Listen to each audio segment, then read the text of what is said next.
आजी आहोत, तुम्ही यांना बघितलं का हो कुठे? अगं पोरी, लेकराबद्दल तू मला विचारतेस? मला ग माझी सावली देखील खपवून घेत नाही ती हो. मला कसं माहिती असणार ग?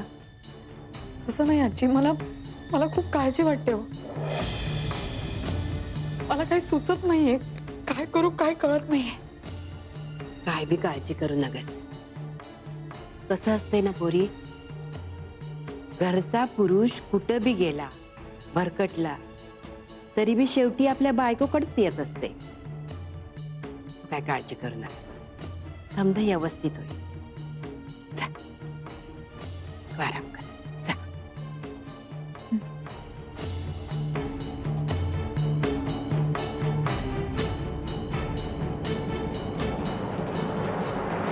सत्यजित, त्या रात्री फार्म हाऊसवर आपल्यामध्ये जे काही घडलं ते तो अपघात वाटतो तुला? हो, त्यावेळी तो अपघातच होता प्रिया.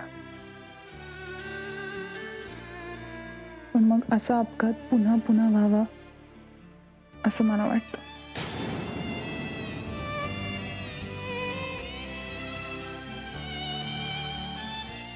हे बघ प्रिया,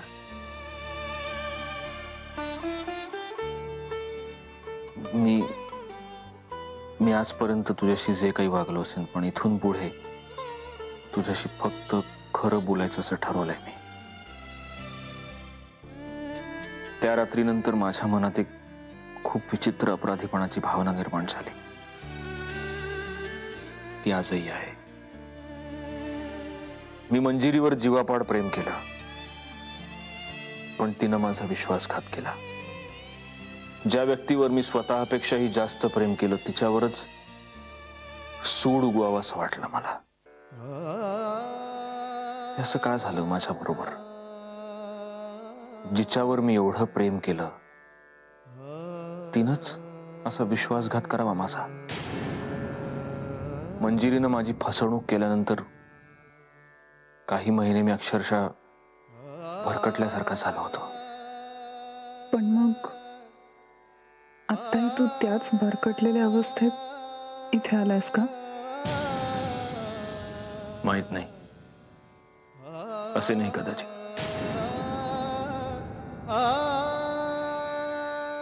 मी मंजिरीचं हरवलेलं प्रेम तुझ्यात शोधत होतो प्रिया.